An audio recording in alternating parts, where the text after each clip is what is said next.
বাইরে থেকে দেখে বোঝা যায় না ছায়ের ভিতরেও গনগুনে আগুন থাকতে পারে, শুধু উস্কে দিতে হয়, তারপর সে দাউ দাউ করে জ্বলে ওঠে। কে বলেছে আপনি পারবেন না? আপনার দ্বারা কিছুই হবে না। আপনাকে বলছি, যখন বিপদে পড়বেন তখন কঠিন পরিস্থিতির মধ্যে পড়বেন, চরম অসহায় পরিস্থিতির মধ্যে পড়বেন, কখনোই মনোবল ভাঙবেন না। এই মনোবলটার নাম ঈশ্বর, যিনি আমাদের মধ্যে আত্মগোপন করে থাকেন, তাকে জাগাতে হয়। কখনোই নিজের ওপর থেকে এই বিশ্বাসটুকু হারাবেন না। একবার যদি মন থেকে স্থির করে নেন যে আপনি কখনোই হারতে পারেন না, তাহলে এই পৃথিবীর কোনো শক্তি নেই যে আপনাকে হারায়। জীবনের কঠিন সত্য কি জানেন? আপনার এত শুভাকাঙ্ক্ষী, এত বন্ধু, এত আত্মীয় স্বজন, বিপদের দিনে কেউ থাকবে না।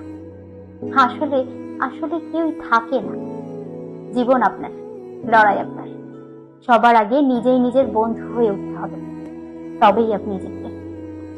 আসলে আপনার চলার পথে আপনি আপনার ঈশ্বর, বিপদে আপনি আপনার রক্ষাকর্তা, অসহায় অবস্থায় আপনি আপনার সহায়।